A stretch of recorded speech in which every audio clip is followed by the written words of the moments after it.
Welcome! Live from NPCR Radio, I'm Snodley Bowman. Today, on Non-Player Character Radio, we talk about the Goblin King's new sweeping anti-adventurer legislation that should bring an end to the murder hobo menace. But now, this show. Bother. There's a place so very far. We can get there as long as it's by stolen car. Smash your face and go shoot up. This is the Heavy Metal RPG Podcast with your host, Banjo Destructo. Heavy Metal.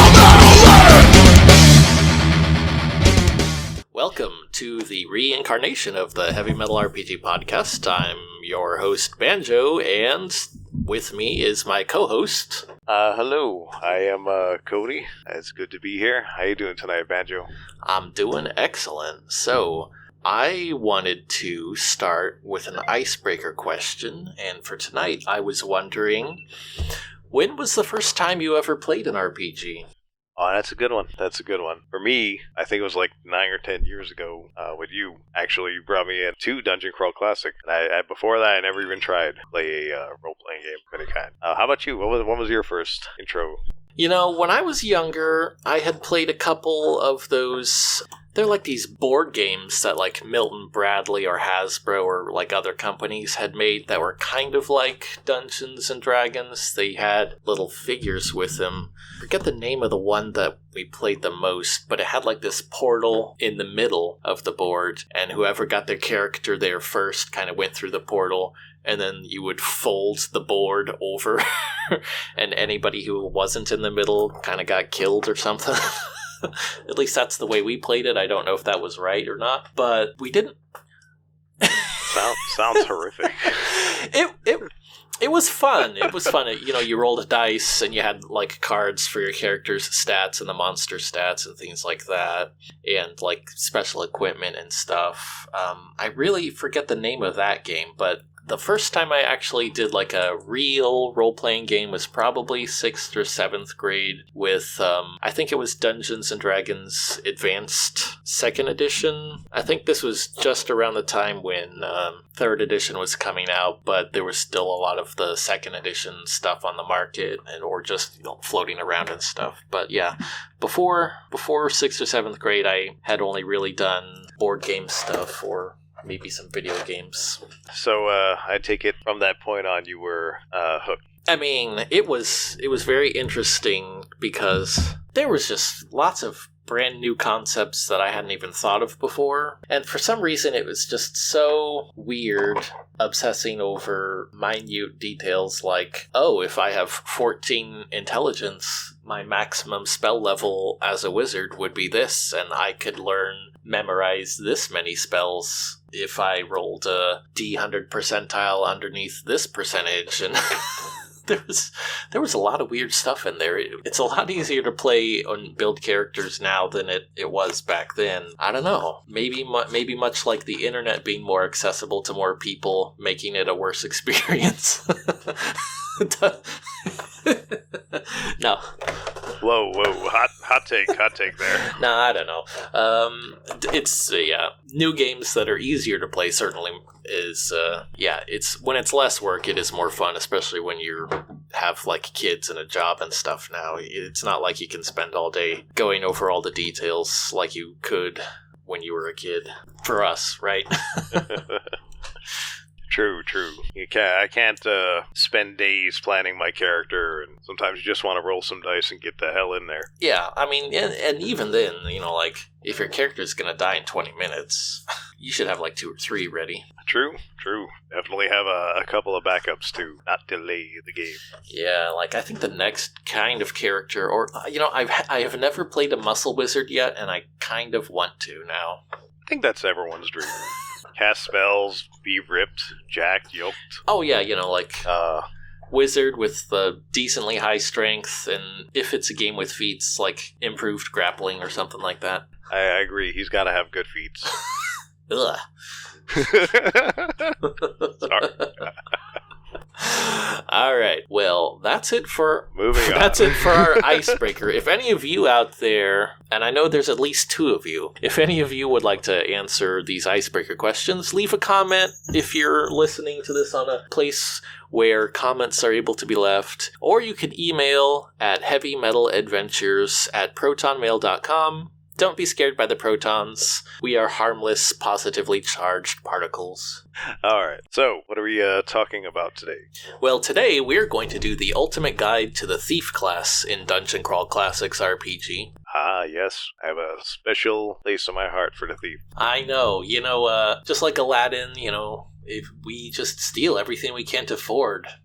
Hey, you know what? I think that's the more of a symptom of a broken system, man. Don't blame me because I need a piece of bread or money. Anyway, Ugh. So, all right, I am pulling up a list of, I asked the handy-dandy people in one of the zones of the community online. Let me see if I can find the post. We'll edit this in post, folks. Don't you worry. or leave it in. It can seem more relatable. Even now that DCC RPG is like almost 10 years old, it's like what? There's still lots of people who have questions about how the Thief class works.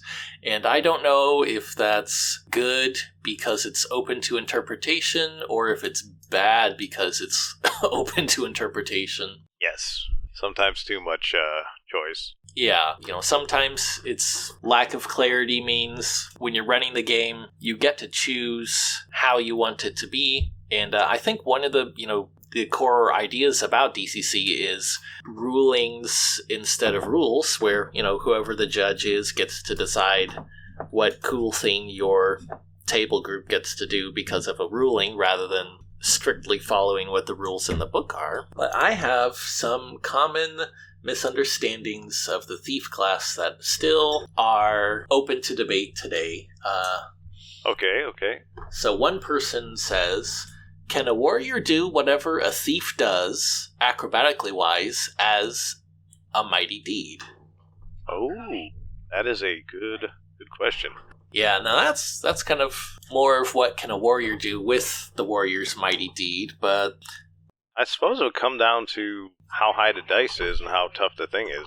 Mm-hmm. I mean, this specifically is about acrobats, and I don't know, we've done some acrobatic-y things with warriors before, haven't we? Yeah, I think so. I've seen, trying to think, but I've definitely seen some crazy stunts. Yeah, like Robin Hood-esque things, or Pirates of the Caribbean kind of swashbuckling moves, things like that. Yeah, I mean, like a warrior should be able to do like a thieves where they have built-in climb checks and bonuses to that. Like a warrior who rolls high enough on his deed die trying to like climb a tree and maybe get something to swing in and do some kind of crazy acrobatic shit. I'm sure that wouldn't be out of the something they could do. Or, yeah, something from, like, an anime, like leaping up and jumping off of the heads of your foes as you, like, literally run on top of the enemies to get to maybe the head boss or the wizard or something. Oh, I like that. Yeah. I'm going to steal that one next time I play a war. Yeah, and, as long as you're doing it as part of an attack, a charge attack where you leap in the air, you charge off the heads of of the mooks in the way so you can go and, so I think there's lots of openness in the cool things you can do as a warrior. So, yeah, I mean, why not, right? The second post here, this person says, backstab should be considered a sneak attack, because a lot of thieves miss out on sneak attacking with ranged weapons and shiz. You don't get the modified 1d10 damage like a dagger, but you get the critical hit, which is usually what you're shooting for anyhow. Oh, absolutely. I mean, that's always been my interpretation. Like, I've always advocated for thieves being able to sneak attack with ranged weapons. How do you like that? I don't know. I feel like that might. I'd have to see it in play, but I think that might like end a lot of encounters way quicker. Like for a higher level thief, at least, like you get one in the right position, they can take out the strongest guy on their own. I mean, you could also argue when you have a wizard, the wizard is going to spell burn their best spell and take out the most powerful guy or everybody. Okay, that's fair, but thieves do have their other sets of skills. Wizard can't pick no lock. Well, okay, bad example. It seems like one thing that wizards tend to have is power creep in the exponential domain, and especially in Dungeons and Dragons, they get hundreds and hundreds of spells like oh my god, yeah, open lock, or even lock door, running really fast, flying, falling slow, just anything any other character could do, wizards can also kind of do with spells. Yeah, I'm not gonna lie to you, I think it's cool when you're playing a wizard or a sorcerer or whatever, warlock. Mm-hmm. But like playing alongside them when you're like a martial class, like don't get me wrong, martial classes are cool, but they ain't fucking nuking everything. Like you could just take a fighter and go like 1 or 2 levels of fighter and have one of their was an action surge, and like I think almost everybody does that, takes a few levels, just because why not? Like it doesn't hurt. So one thing I will say that does come up is if you do look at the weapons in the book, the dagger says 1d4/1d10 because it gets 1d10 damage for the thief's backstab, right? So that's something I always had an issue with. I didn't know if that was crits for everybody or just the thief or... Oh, well, alright. Well, we're talking about the thieves' backstab ability. If you look at it in the section of the thief, what the thief gets is their regular attack bonus plus their backstab bonus, and that's to hit, right? Oh, okay.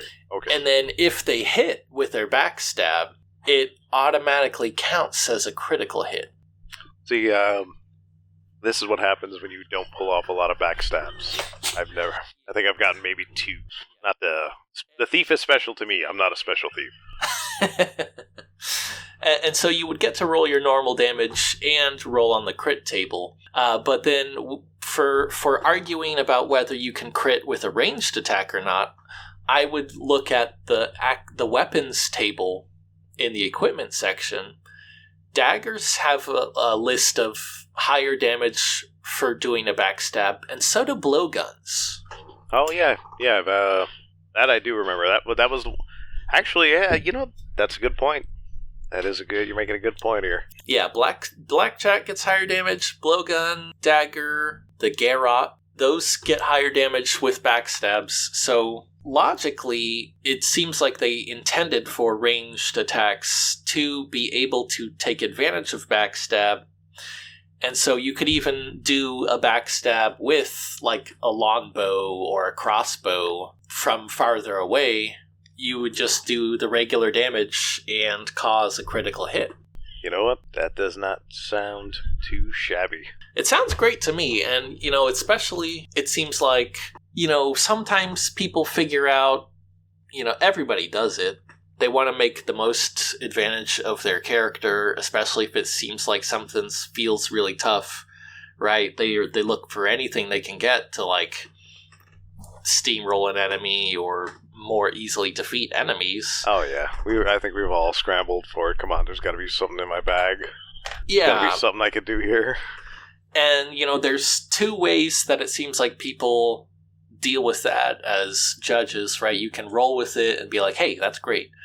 At least people are having fun. I don't care if they're steamrolling the bad guys. But then sometimes when things aren't necessarily as clear in the rule book, they might rule to make your character feel a little bit less powerful. Sometimes. Yeah. Yep. I think it's all comes down to the situation. As long as you have a good judge, I'm sure they'll be able to steer you the right way. Yeah, and that brings us to the third part here. It looks like somebody else also had a question about backstab, especially when it says in the words the precise definition of when attacking a target from behind or when the target is otherwise unaware in the backstab. So this person is asking, do you get the bonus merely from walking behind someone in the heat of combat, or do they have to be completely unaware that you were even there? What do you... I believe you had... I believe you have to... they have to be completely unaware. Because, in combat, you're probably not going to be able to slip behind their back without them, noticing that they're going to be pretty focused on the fight. That's my take on it. How about you? Well, I mean, it does say when you're attacking from behind, but, how is an enemy going to know if they're looking at the warrior in their front or the thief in their front, right? Or if, if they're facing off against two thieves, like which one is going to be... Yeah, who got the front? Who got the front? Mm-hmm. I don't see thieves as generally being all that overpowered, especially with how few hit points they get. And their attack bonus progression isn't all that great to begin with. I'm kind of inclined to just have it be when you're behind a bad guy. Like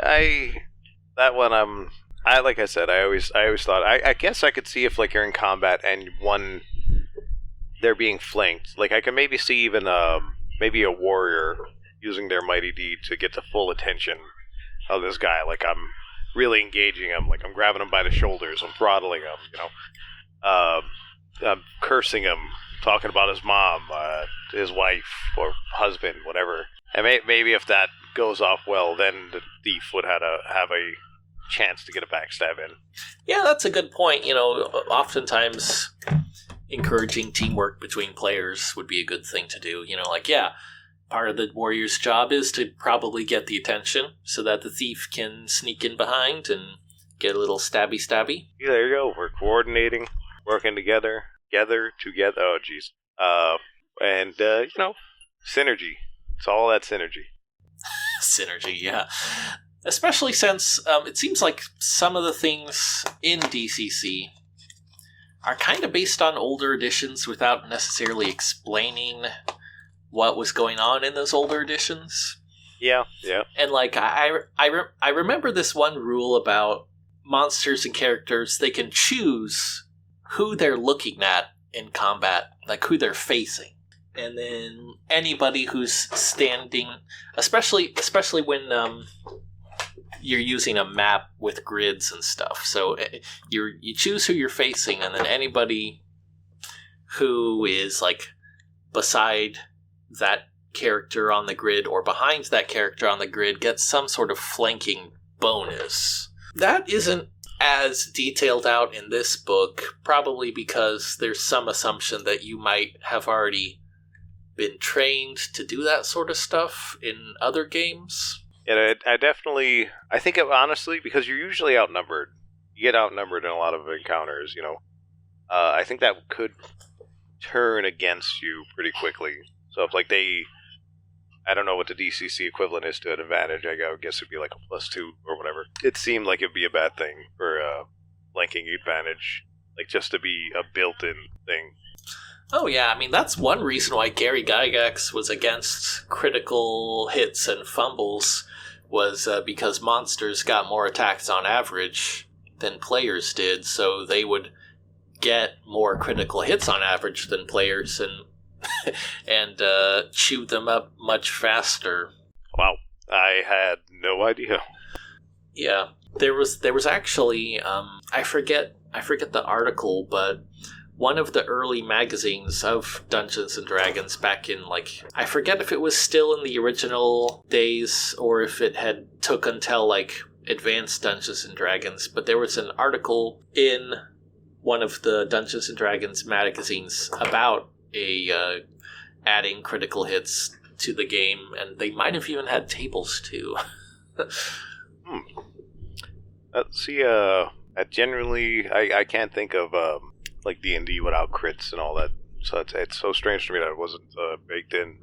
Oh yeah, I mean, like even in third edition, which is what DCC is heavily based off of, there was lots of stuff about critical threat range for different weapons. So like some weapons only critted on 20, some on like a 19 and 20, some on 18, 19, and 20.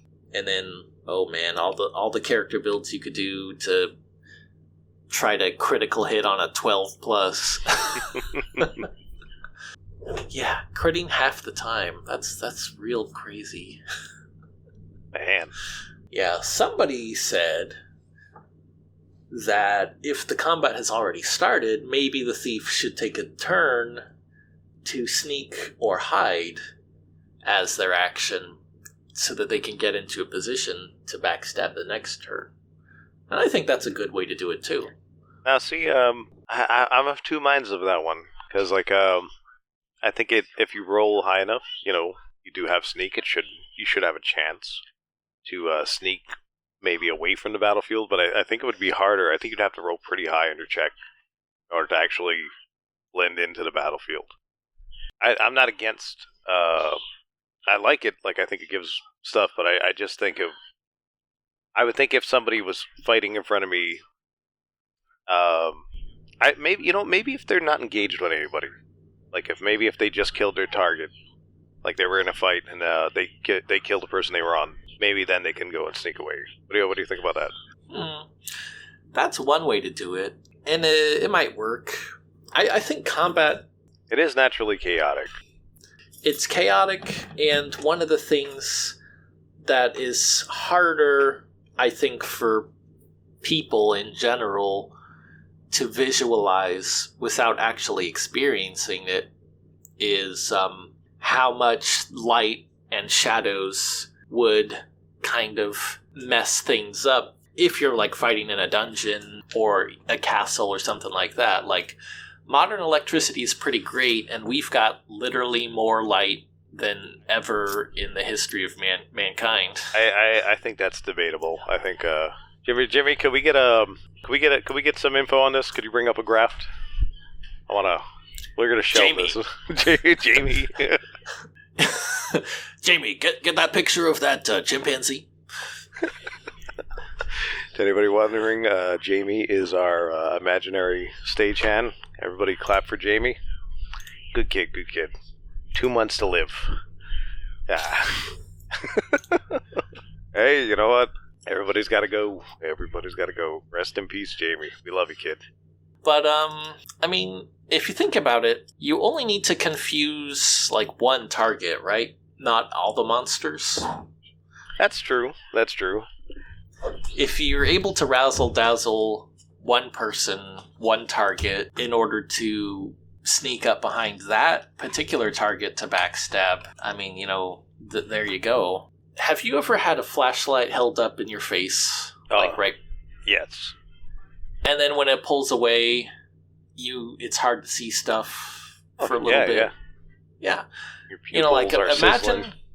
Yeah, you could have So imagine, like, a room that's darker than what you're normally used to, and then having a torch shoved in your face. Not ideal. Even if you don't get burned, you're not going to see some stuff for a little while, right? Yeah, it's going to be disorienting.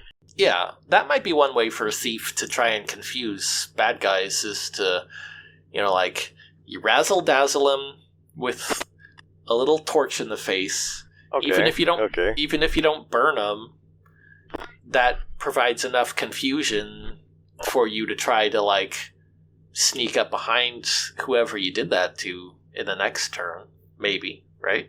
Yeah, you know what? I think you're on something there. If you're gonna razzle-dazzle them, 60 nazzle them, yeah, I'm getting what you mean. And then, you got the classic pocket sand. So that one for me, I like the idea of pocket sand, but I kind of think it should be a warrior thing. Like, I know it's like thiefy in nature to be able to, like, throw sand, but I feel, I don't know why, but like a warrior kicking a ton of sand in your face. Excuse my language. Feels like I see him doing it. And man, I heard this one very brutal version of pocket sand. It's ground up glass and cayenne pepper. Dear God! Yeah. So I was taking a bite of a meatball when you said that one. when the pepper starts getting in your eyes, and then you try to rub at it, oof, and then the glass is there too. Oh my God, jeez. Well, I mean, not to get on your bad side. All right, so why don't we talk a little bit about the rest of the thief, right? So, they're plucky, D6 hit points at level. They max out at +7 attack bonus at level 10. I think so, yep. They have some pretty decent critical table stuff. One of the key features, I think, is the luck die. Do you want to talk about that? I would love to talk about the luck die. I love the luck die. So, for anybody unfamiliar with the luck die, the thief can expend 1 point of luck in order to roll a dice. This is only limited by the amount of luck that the thief has. Unlike other classes, the thief will regenerate their luck at a rate of, I believe it's 1 per night? 1 per night, right? I believe it's one... 1 per level per night?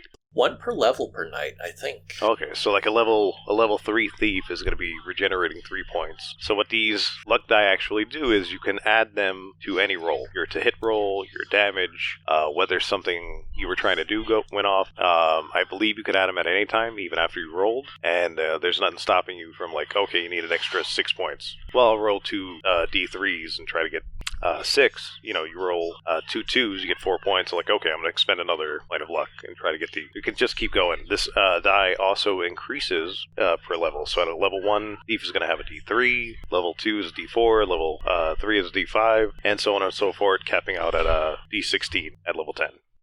Yeah, that's right.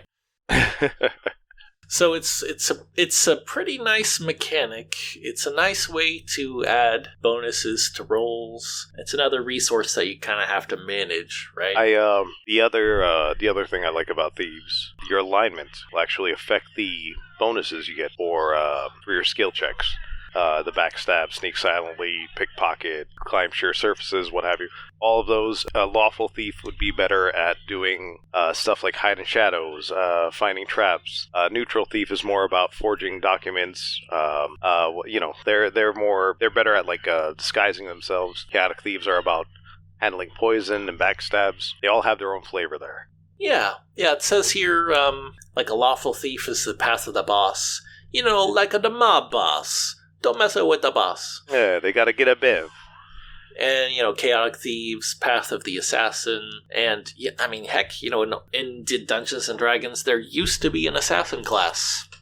Oh, did they remove it? They kind of did. I think they made it a prestige class in 3rd edition, but in 1st edition, Dungeons & Dragons... There was Thief and Assassin as classes in the main rulebook. I'm guessing the Assassin was more killy. It was basically a thief, but with, instead of backstab, it had assassinate, and that was a little bit more complicated. The target you tried to assassinate would have to make a fortitude roll or something like that to resist being, gutted all at once or something. Oh, jeez. And they had a pretty complicated set of rules. Well, maybe not complicated, but a detailed set of rules for trying to hire an assassin to try to kill, targets. Oh, shit. So you could just say, all right, we need to take this guy out. Well, hey, all we got to do is get in touch with the Assassin's Cabal. Yeah, I think the difficulty changed based on, the level or the hit dice of the target you're trying to kill, how much money you're willing to spend, and I think the level of the assassin that you were actually hiring. And then it looks like neutral thieves, path of the swindler or confidence man. Ah, yes. I don't know why. I love the idea of having the forged document type of thief, the pickpocket thief. I mean, how many times are you going to really need to forge a document? But I'm sure it's got to come up. I think also the Swindler has the best modifier from casting from a scroll. So, you find a magic scroll there, the guy you want to hand it off to, besides, a wizard. Wizard probably give it to the wizard. Yeah, at least at level 1. It looks like at a certain point, level 9 or something, all 3 of them do about the same. Oh, yeah. And I was looking at it for other classes too, and I guess, for the other, even though it starts at a D10 for a thief, it's a D10 for warriors as well, and like dwarves and stuff, so. Ooh. Another question for another day. Could your D die add to your cast from scroll? I mean, I personally would not allow a warrior to do that. I don't know, what... See? You're standing in the way of your muscle wizard dreams. Well, part of the muscle wizard dreams is you have to be a wizard first, I believe. Oh, okay. All right, everybody in the poll, go ahead and vote. Do you prefer wizards who are muscly or musclies that are wizard? Go. They'll figure. Yeah. They'll figure it out. They got it. They got it. So why don't we talk a little bit about the different skills that there are? And since you brought up forging documents, Ooh. I want to talk about forging documents for a while. That is this. Should we have this conversation off camera? Wink, wink? Well, for legal purposes, we are only talking about a game, and legally, you should not do anything illegal about forging documents. Except do it if you're cool. I apologize. That is not true. I respect. Whoops. All right. This has got to be cut. Oof. I'll try to find a crack sound, and I'll just put that over some stuff. Just you know what? I own it. Just leave it.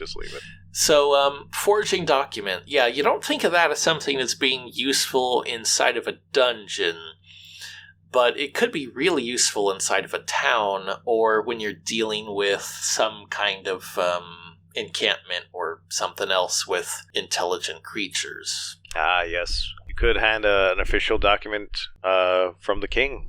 You could give it to an animal, but they're probably just going to look at it and be like, what the fuck is this? But maybe you set up on the side. Maybe your party's a little broke. You set up on the side of the road, waiting for carts to come by, and you show them this unofficial document, and you search their cart for some supplies. This is a pretty skeevy way to go about it, but I'm sure somebody would have a better idea. You know, that's not a bad idea. You know, you could say, we are officials from the king. Here's our document. There's a new tax. It's a wagon tax. We're gonna... Yeah, okay.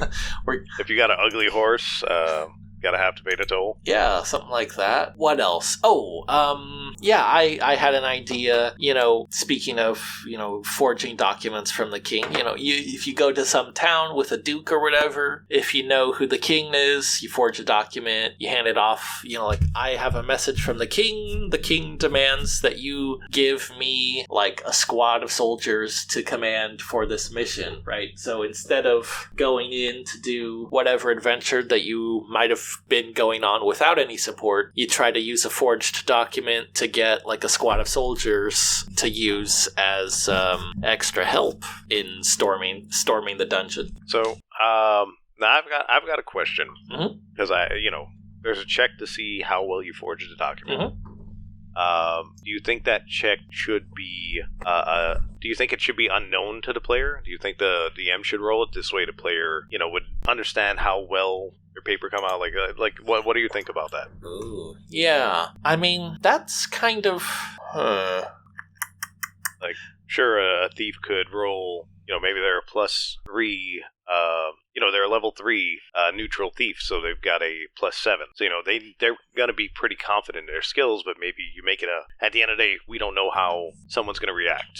And that's another question, too. Do you have them try to, look at the paper and discern if it's real or not? Do you base it on the person? Does everybody get a check? Yeah, I mean, there are probably two things to consider. One thing is how genuine the document looks, and the other thing is the appearance of the person holding the document. Oh, okay. So you would take that into consideration. Yeah, because if you think about it, it could be possible to have... you could steal a real document from the king, and you could try to present it as, instead of whoever it was intended for to, like, yeah, like it could have been some king's orders to get some soldiers that were legitimate, and, you know, you would be impersonating the person who is actually supposed to get those soldiers. So you might need to use your disguise to make yourself look a little bit more official. Okay. So, that's actually a good segue too into disguises. Sure, you could disguise yourself, but it's a pretty ambiguous skill. You get your modifier, personality modifier to add to. But would you need the player to explain what exactly they were doing to disguise themselves, or would you just allow for see if they make the check or not? I mean, I would guess I would expect at least a little bit of description about what you're trying to disguise yourself as, right? I'm with you on that one. I mean, you can't just say you rub some mud on your face and all of a sudden you look like a town guard. Well, I guess it depends on the town. Rock City.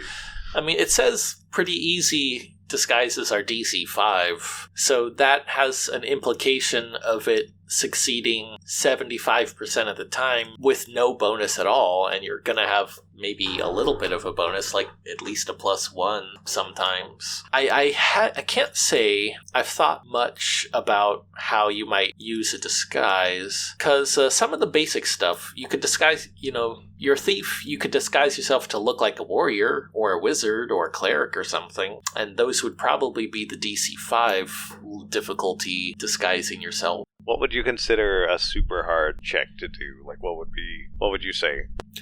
Impersonating a specific person. Okay, so not just town guard, but the head of the guard, maybe. Yeah, the head of the guard, like a wizard that is famous, that is also like a member of the royal court of, whatever local king's court. If you're trying to disguise yourself as someone specific that other people know, if you're trying to fool people who know the person that you are that person, that would be one of the harder ones to do, I would say. Okay, but you would give somebody a chance, maybe. I mean, yeah, it says that it'd be about a DC 20 here in the little guide. Okay. Yeah, but back to the document, I would say, I would probably let the thief know what the DC is for the document, and then... Okay. Because they're gonna be able to roll luck to see if they succeed or fail in forging the document, right? True, very true. And that happens after you roll, and you kind of get a hint as to whether or not you might want to roll more luck or not to burn more luck dice. Okay. So you would keep it... You keep it a hit and roll, and you would tell them they haven't made it yet. You would say oh, you didn't make the DC. Yeah, I think that's what I would do, just to keep things a little bit more simple. And then whether or not the people believe that you would be the right person holding the document would probably depend, on the circumstance, how nicely your character is dressed. Or, just the expectations that they might have of... Wait, what am I trying to say? The difference between their expectations of the person holding the document versus the reality of what they see. Okay. That sounds pretty fair. I think I would... for me, I think I would make it so I wouldn't tell them if they made a DC or not, but I would allow them to, maybe make a check, maybe do an intelligence check, maybe half the DC, whatever that is. So, if it was a 20 DC, you got to make a 10. So we just kind of give you an idea, if, maybe you needed to hit a 10, so you got a 9. You're don't quite know if you hit the 10. You're pretty sure that this looks like the right documentation. But maybe a little luck would get you closer to where you got to be. Yeah. Maybe with the right smudge mark. Wink. That's not bad. And this is kind of the thing that you're not going to sit in the middle of a corridor and try to forge a document, right? Yeah. Hopefully you would. Oh, that's a good question too. Where are you doing it? Are you sitting down at a desk and somewhere safe, or are you hastily trying to scrawl something on the side of a wall to sneak into a party? Yeah. Oh yeah, here's my invitation. Because... Thanks, all runny. The more time that your character has to forge the document, the better the place they've got to actually sit down and work on it. And heck, having extra paper and ink available would help too, because, I mean, if you run out of paper, you got what you got, and you can't hope, for any better. God, every time I've ever had to write a bill of sale for a car, I'm like, oh man, I can't believe I messed up the spelling. That's neither here nor there. That brings up one idea of failure at a cost, or success at a cost, right? Like, if the character fails to roll the DC for forging a document, maybe that just means they fail to do it on their first try, and it costs them extra money to succeed because they have to go through like a certain number of sheets of paper, a certain number of pots of ink or wax or whatever to... Okay. I like that. If you have plenty of time and you're in a good space, yeah, you can just keep taking a whack at it. Yeah, and it's one of those things where, I mean, you could have somebody sit down and roll the dice 3, 4, 5 times until they do succeed, but I feel like that's kind of boring, especially for other people at the table. So if they failed the first time, you could say, well, you can succeed, but it'll cost you this, and then you get it done quickly, and you can move on to the next thing. Okay, yeah, I like that. Instead of clogging it up with like, well, let me take another whack at it, maybe. Yeah. Like, I could see maybe even just giving one more try, and if not, then hey, you gotta go and, like, did you have another piece of paper ready? Okay, then give it one more try, and then if you fail on that one, alright, this is gonna have to start costing you some money. I mean, and you could offer up, like, we said that a thief can burn luck to add their luck die to any roll, but that doesn't mean that a judge can't offer optional uses of luck if they want to. You could say, well, burn a luck point, and then it's good, or if you wanted to, yeah. Right? Yeah, because I mean, as nice as it is to regain luck every night, it's still a commodity. It's a lot easier to regain it when you're out of a dungeon, you're doing whatever, but going into a dungeon, you're not going to get a whole lot of chances to sleep. And if you do, you might get like 1 point, 2 points, depending on your level, but they're pretty precious when you're inside of a dungeon. Yeah. I don't think there's been much use of read languages that we've experienced. Can you remember any big important uses for read language that thieves are able to do? No, I don't think we've ever gotten to... we usually had a wizard, and wizards are the ones... I think they have a spell that's like read language. But I mean, you don't even get a bonus to read languages until... like, I think all thieves don't get a bonus to like level 3. And even then, it's only, +1, I think. Mm-hmm. Or, the neutral thief gets a +2 at level 3. Still, they all cap out at +9. It's nothing... Or one of them's 8, or... I don't know. Oh, yeah. So the other two are 8. The neutral one caps out at 9. So it's nice, but I wouldn't call it a game changer. Yeah, it's like a little extra thing that maybe doesn't add all that much to the gameplay. And then... handling poisons. Now, this is something that I never got to play with it. Like, it never came up in the games I played. But it was something I always wanted to do, was get some poison, mix it up, coat your blade with it, maybe try to get a blow dart and coat. But it never came up, but it always seemed really cool. And obviously the assassin is going to be the best at doing that, getting a huge modifier at level 1 to get a +3, and it caps out at 15 for level 10. Everybody else is like the neutral gets a +8 to handling them, and the lawful gets a +9. So like a thief, and a chaotic thief is going to be able to poison everything. Yeah, it really does seem like something that you wouldn't actually get to do until higher levels, just because of the safety check, right? It's what, DC 10 safety? Yeah, I think it's to see if you accidentally poison yourself or something like that. Yes, and you don't get a agility or intelligence modifier to handling poison. So unless you are chaotic, it's a 50-50 chance at level 1. Yeah, even then, like you're like what constitutes poison? Just something that slowly kills you. So unless you got an antidote on hand, it might be.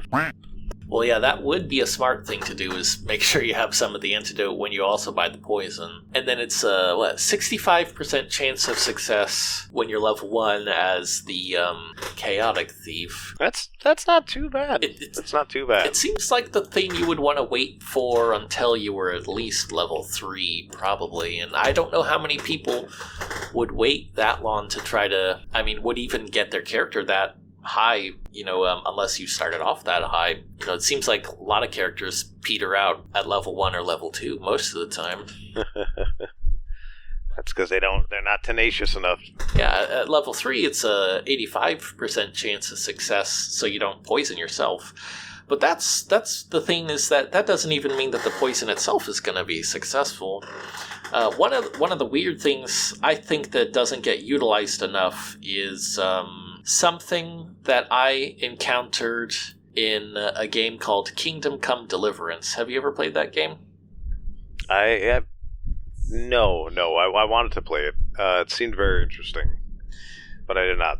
If you can mix up different potions and poisons and stuff in, I guess, cauldrons or whatever you might call it, and you can purchase some from apothecaries or witches or herbalists or whatever in the game, so you don't have to make them if you don't want to. But if you're sneaky, you can sneak up to a campsite where enemy soldiers, it's the kingdom of Bohemia, and it's been invaded by, what were they called? The gods. I forget the name of the specific group that was used as soldiers to invade the area, but there are mixed around on the map some encampments, and they've got food pots like on the campfires, and you can sneak up there and put the poison in their food. Ooh, I like that a lot, actually. And it doesn't necessarily kill them, but it makes them weaker. And that makes me think that I don't know how often people actually get the chance to sneak into bandit camps or monster camps or whatever and try to poison their food. But that's something that is like a really fun idea that I think a thief would be good at if you were able to do it. And I would probably let you do that without a handle poison roll, because, handle poison says you're trying to put the poison on the blade of a weapon without getting it on yourself. But if you're just, dumping it into a pot... Yeah, way less finesse needed. I'm with you on that one. It seems like the hard part would be sneaking up to do that instead of actually putting the poison in, right? But that's where your disguise could come back in handy. You might disguise like one of these ruffians, maybe tussle your hair, grow a mustache. Well, yeah. If there's a group of bandits that have a camp, yeah, you could disguise yourself with some of the armor or whatever similar clothing that they're wearing and, try to sneak in there, right? Hey, it sounds like it could work to me. Roll a d20. And I think some of the stuff about poisons that doesn't get talked about is interesting status effects, I guess you might call it, that you could apply to bad guys. Go on. Alright. Most of the time, on the poisons that they have already in the book, they'll do stamina damage or agility damage, intelligence, strength damage, or just hit point damage, right? And that's all useful mechanically, but there's other things that could happen, right? One of them says paralysis, but there's not a lot. One is instant death. Yeah, that kind of. I wonder if you could make an instant death. If you got a really rare ingredient, you might be able to make an ultra killer potion. That comes in with the handle poison check, though. You f***ed that one up, you dead. Yeah, but I kind of like the idea of poisons that might necessarily be... you could think of them as being weaker, but just having disablative effects, what if you had a poison that gave you diarrhea? Okay, I like that. The poop potion. So, you're temporarily taking somebody out of the fight because they're being paralyzed by the, convulsing requirements of that particular effect. Wait, how about maybe a hallucinogen, something that induces fear, so they see you guys as crazy, whacked out monsters, and they get like a debuff during combat because they're all, Yeah, I mean, hallucinations too, right? They could be weird things like they start seeing the floor as, I don't know, lava.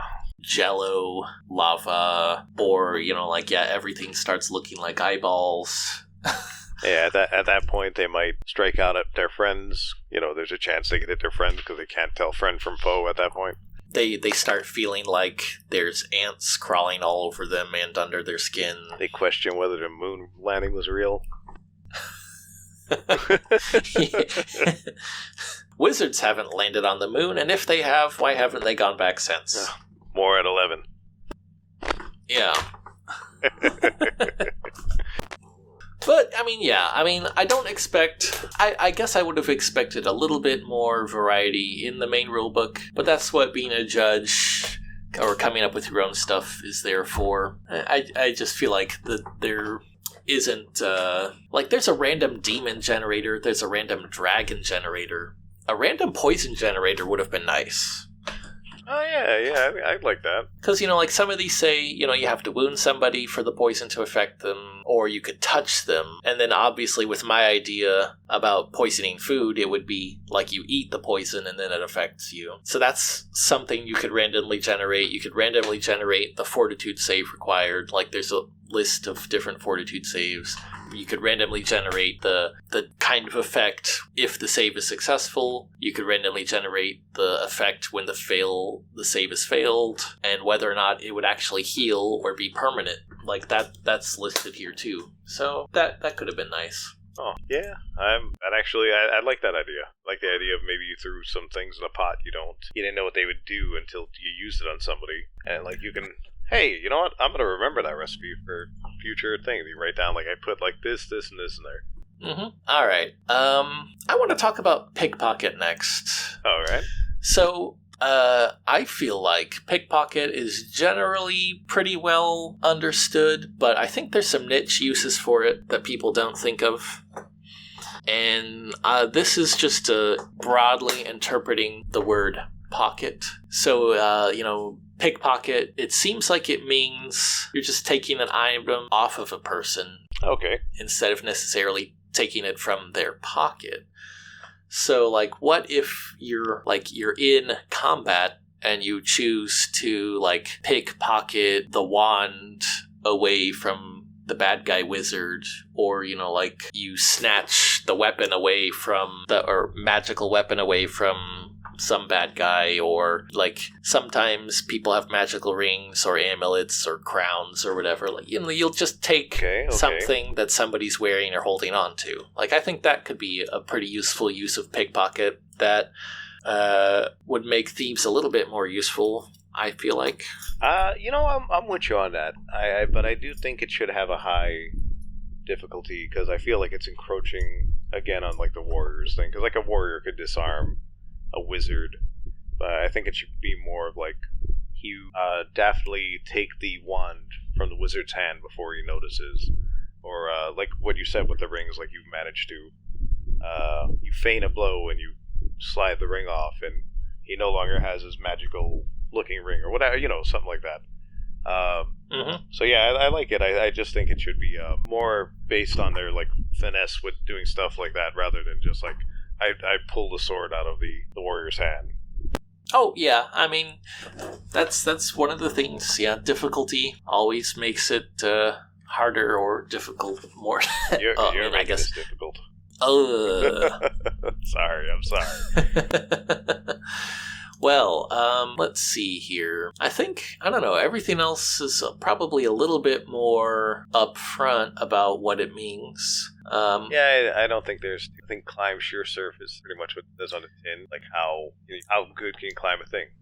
Yeah, I feel like climb sheer surfaces is probably the last one that is a little bit unclear, in that, this is literally a thief skill that means you can climb things. It doesn't mean that other people can't climb. It means that you can climb things that other people can't climb, right? Okay, yeah. Like dungeons, they should have arched ceilings, not flat ceilings. Yeah. Yeah, like flat ceilings is a fairly modern thing, or at least it's useful for stuff that's built out of lightweight material like wood. Like, people sit in their house or their office or whatever, they see flat ceilings all day. But if you were living in like an old stone building, or if you were in a real dungeon or like a castle dungeon or something like that, you'd see the ceiling would be kind of arched, hallways would be arched, doorways would be arched. Like, I feel like, you might think of climbing as something you do outside. Yeah. Or to get over a wall or climb up a tower, but I feel like you could use climb sheer surfaces to spider or climb up the wall in a dungeon and get a little perch, and you could wait for somebody to come through the doorway, and then do your backstab from up on the ceiling. Yeah, okay, I like that. Also, I also agree with you. I think return arches. Hashtag screw modern ceiling. Throwing a pull up, party people, vote now. I mean, it's it's just one of those things, right? That we have our modern ideas about what life is like, and that modern life is great, but it's not what it would be like inside of these dungeons that these games are trying to let us explore conceptually, right? Okay, I like that. So think more outside the box. Mm-hmm. Just because it's not just climbing a castle wall or something like that. You could use it potentially in a dungeon to set up an ambush. Maybe there's a pit track coming up, and you could use that to get over the trap. So it could be used in a variety of ways. I like that. I like that. Yeah, and if you were trying to, there's lots of other ways. Name 17. Maybe a monster is blocking the way, and there's space above the monster. Maybe you could climb up the wall and just go over the monster. Okay. I don't know. What about what's your feeling on fall damage? Is it well defined in the book, or fall damage? Oh well, I can do a quick search here. Fall back. Of course, there are mine trap, disable trap.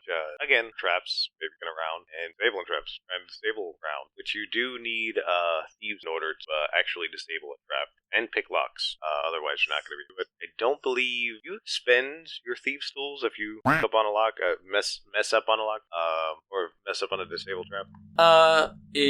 If they break, I guess if it was a fumble, I might have them break. But I mean, the tools themselves are not supposed to be all that flimsy. Okay, so unless it was a catastrophe.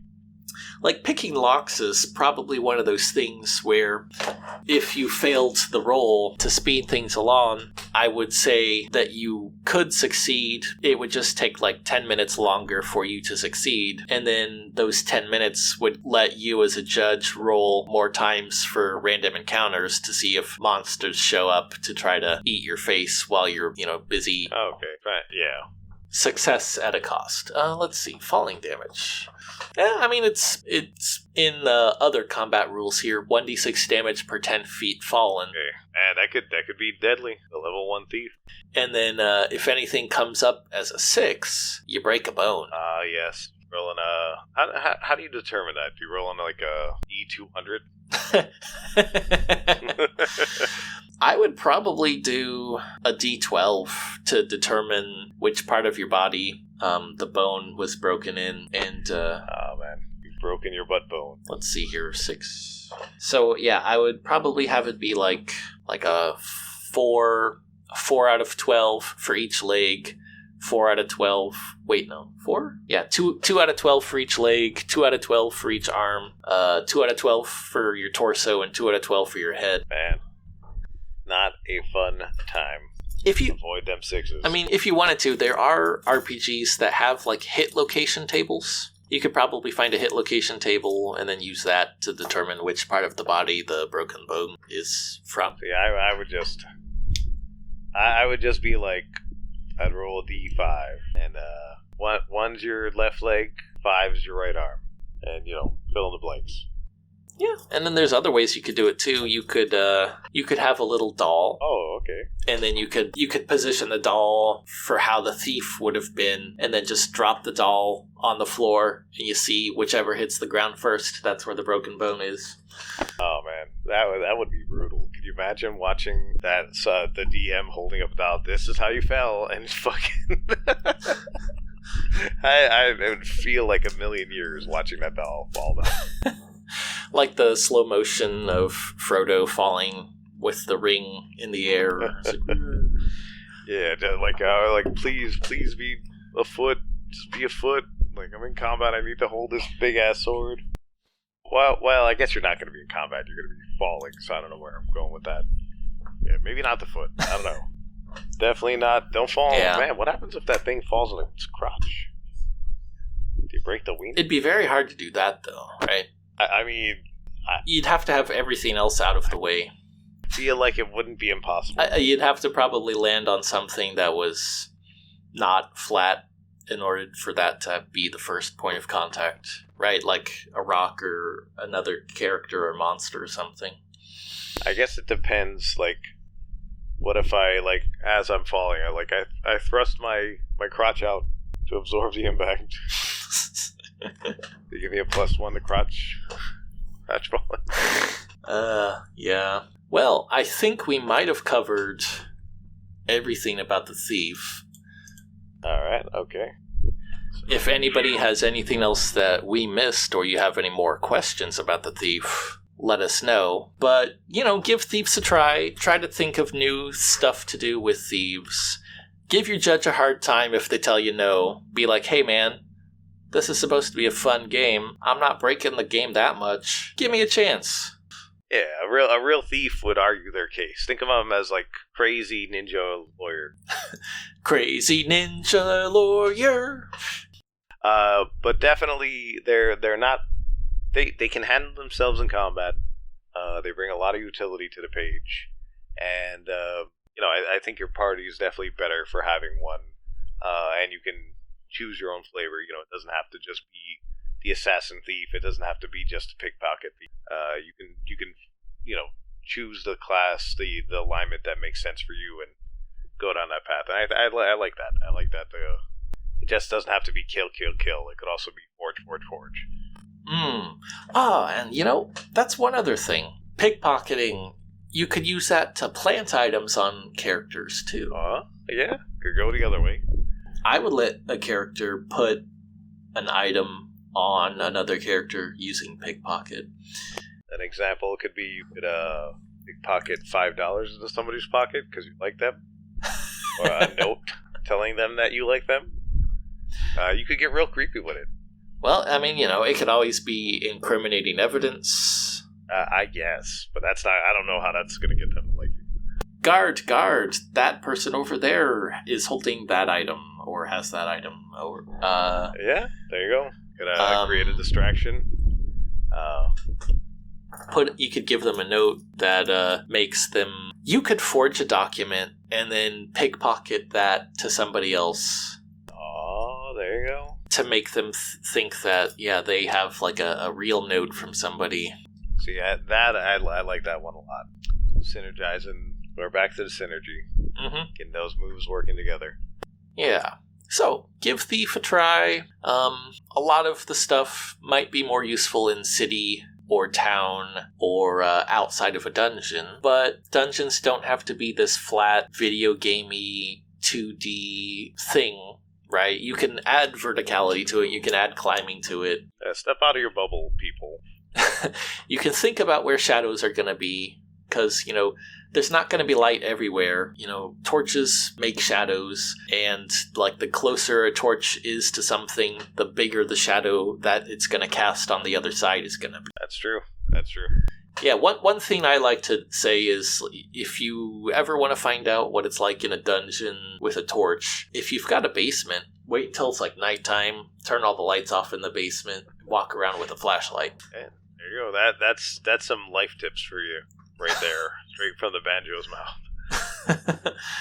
All right, well, I think we should wrap it up. All right, I had a lot of fun, and from Southern California, signing off. Yeah, I guess we'll have to think about that if you want to use your name or a different name. You know what? I'll be Coco Jumbo. So edit that in. Pretend I said, "Hey, Coco Jumbo, see you from Chicago, coming at you from the Windy Apple." This way they won't know. This way they won't come to Southern California. I don't know. Maybe kiss me. I don't want non-consensual kisses. Yeah, I mean, we can think about that. Oh. No, I mean... Filthy hair and dirty faces, iron thieves and swords and mason. 80s hairbands are still hated. No false metal tolerated. Heavy metal is the law. Weakness means a broken jaw. Everything is loud.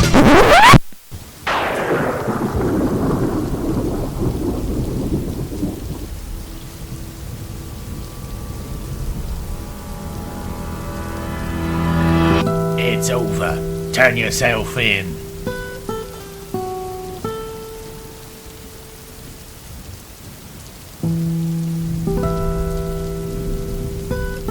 I swear, I ain't a murder hobo.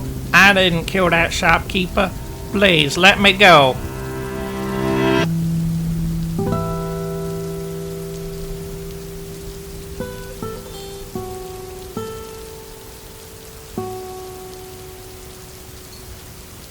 I don't care. Turn yourself in or roll initiative.